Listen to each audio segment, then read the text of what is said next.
much responsibility do you feel like you bear for these cuts taking effect? And is the only way to offset them at this point for Republicans to bend on revenue, or do you see any alternatives? Well, look, we've already cut $2.5 trillion in our deficit. Everybody says we need to cut $4 trillion, which means we have to come up with another $1.5 trillion. The vast majority of economists agree that the problem when it comes to deficits is not discretionary spending. It's not that we're spending too much money on education.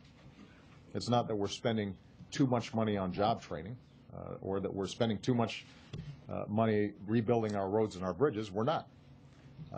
The problem that we have is a long-term problem in terms of our health care costs and programs like Medicare. And what I've said very specifically, very detailed, is that I'm prepared to take on the problem where it exists, on entitlements, and do some things that my own party really doesn't like, if it's part of a broader package of sensible deficit reduction.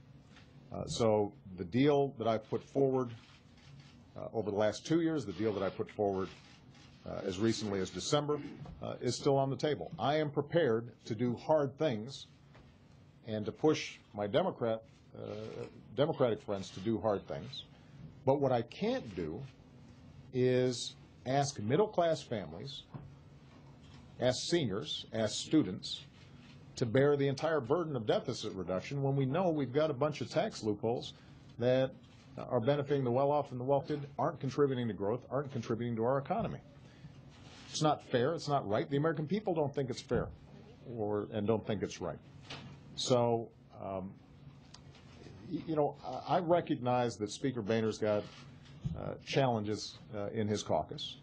I recognize that it's very hard for Republican leaders to be perceived as making concessions to me.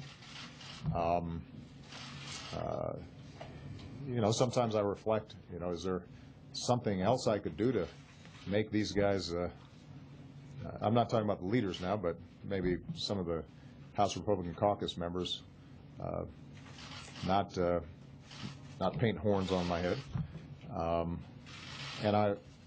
And I genuinely believe that there's an opportunity for us to cooperate.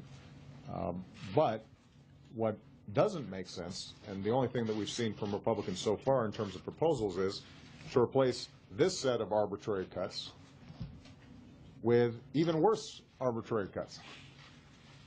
That's not going to help the economy. That's not going to help growth. That's not going to create jobs.